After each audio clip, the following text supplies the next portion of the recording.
we can build our power by linking with other communities around the world that are also working at the local level. So it's a highly internationalist movement and highly localized at the same time.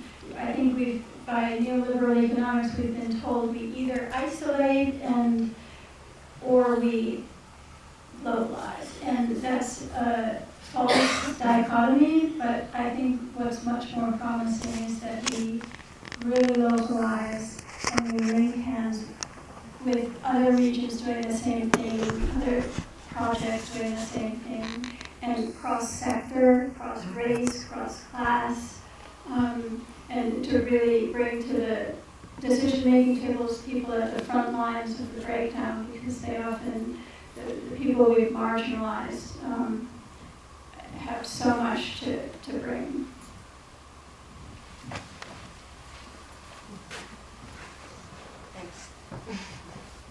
I was just going to say that, you know, we can vote with our dollars every day, and you just kind of touched on that.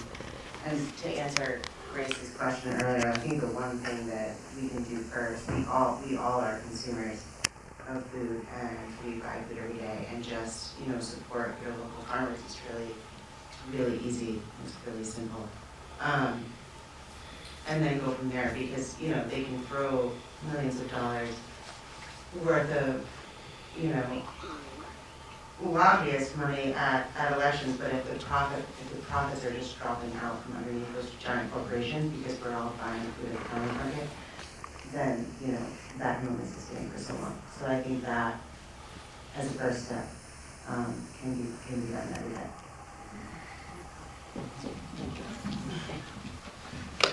Other questions? We got time for maybe a couple more.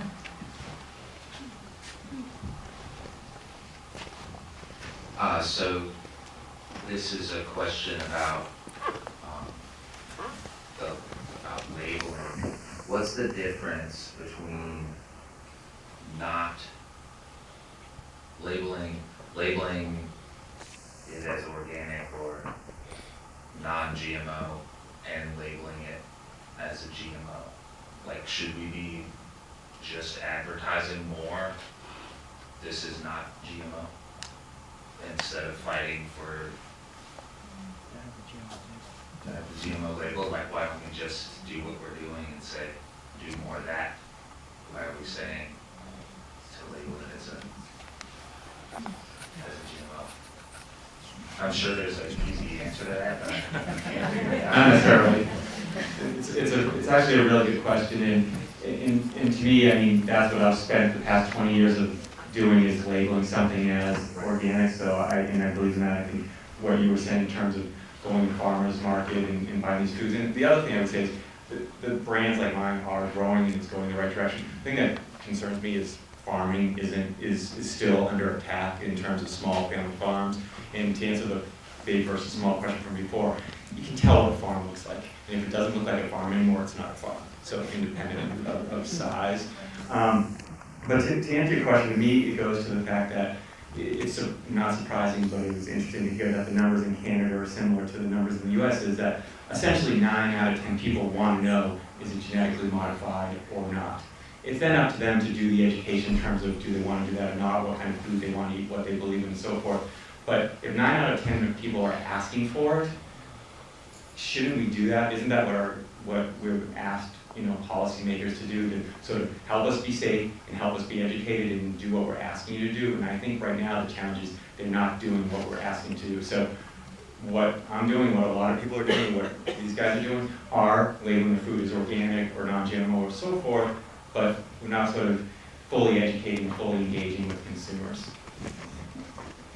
Yeah, it's an interesting question. I think there's a lot in psychology that could probably answer it better, but like when you think about sin taxes on cigarettes or alcohol or things that are trying to, sin taxes and then labeling that has to come with, like cigarettes, for example, now, I think that that has been shown to be really restrictive on consumers react more strongly to that in a lot of cases. So I think it's on many fronts that there has to be just more public knowledge about what we're eating. And whether it's non-GMO or it is GMO, just good information that the public has about where their food comes from, what it's made of, and who grew it.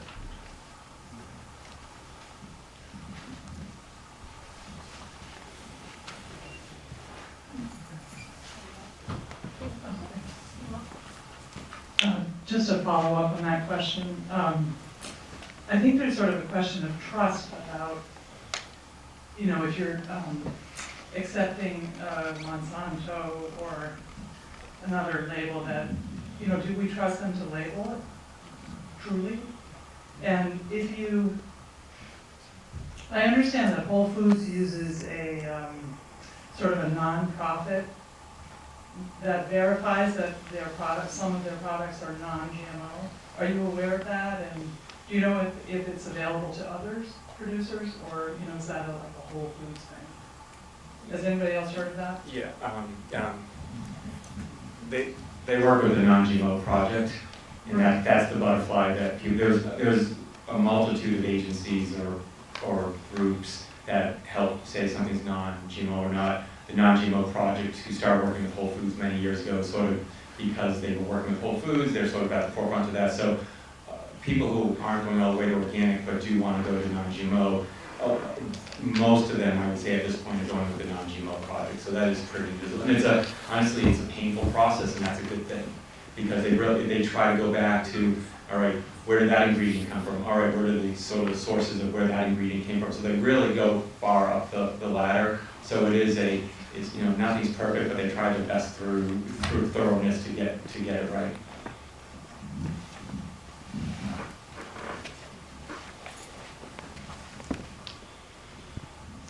Perhaps we could end on a positive note and current event. It's been fascinating to see what the market, in this case the investment stock market, has decided about Monsanto and Bayer. Bayer has lost, I think, about $30 billion in value since Monsanto's problems surfaced. So there's a real message there that if you're on the wrong side, the price is very, very high. So don't forget that consumers get educated pretty quickly these days and can be held to pay.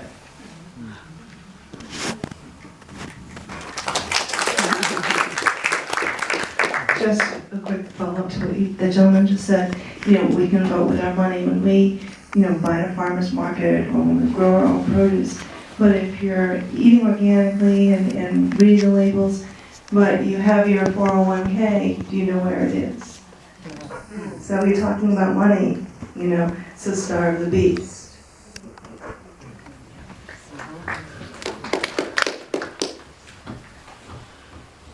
I don't know if this will be the last question or not, but that food that we were all eating out there before we came in here, was that non-GMO food?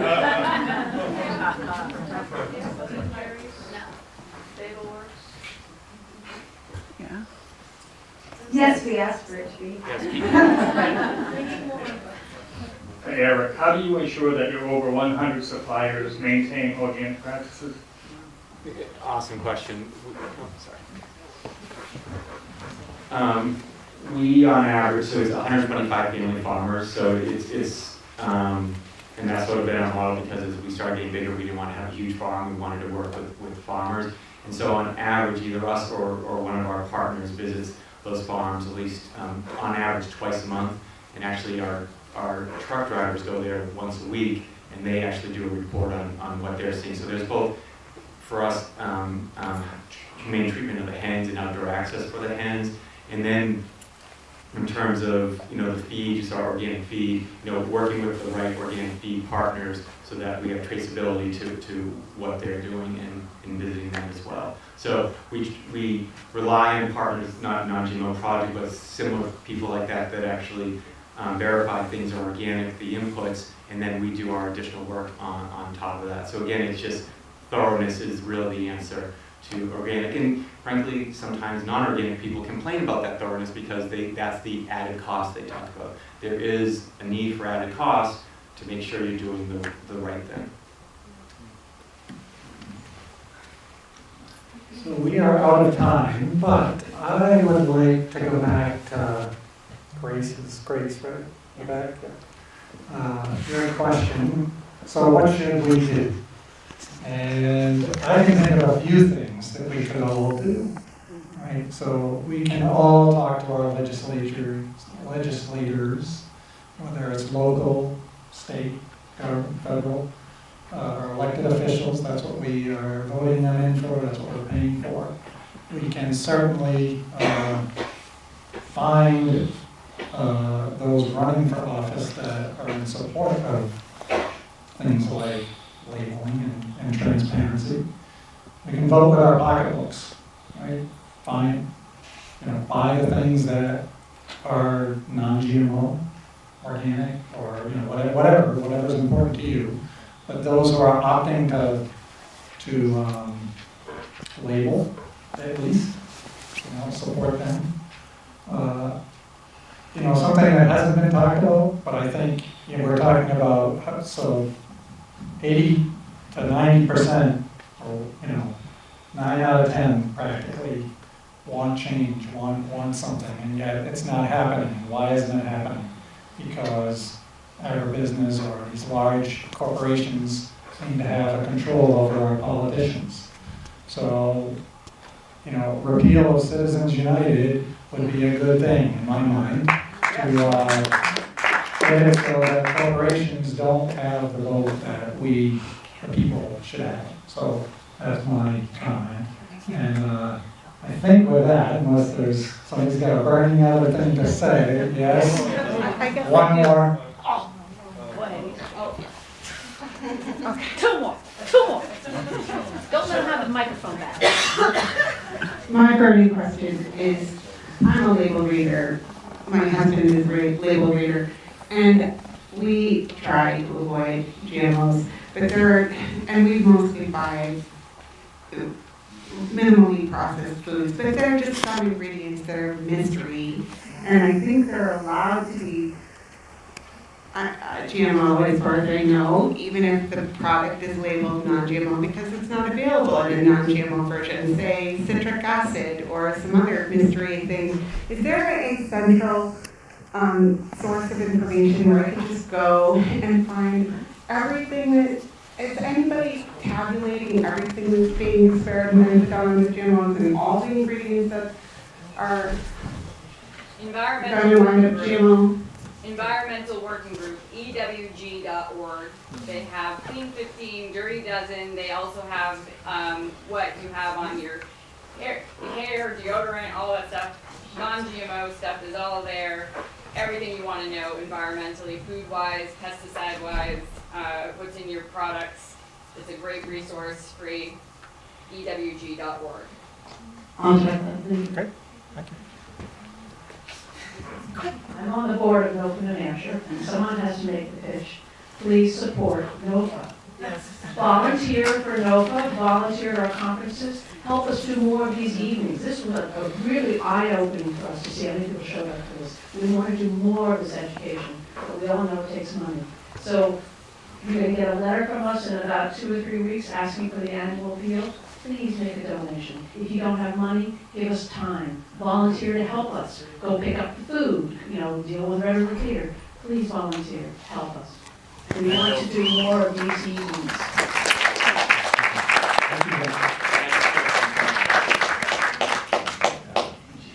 Sort of tangential to the same message as the New Hampshire Food Bank this year. We could have this whole thing about food waste as well, but I wanted to thank the New Hampshire Food Bank for helping us.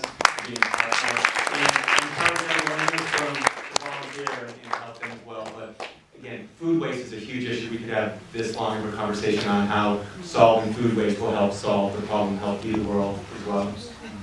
So before we all go, how about a big round of applause for our panelists?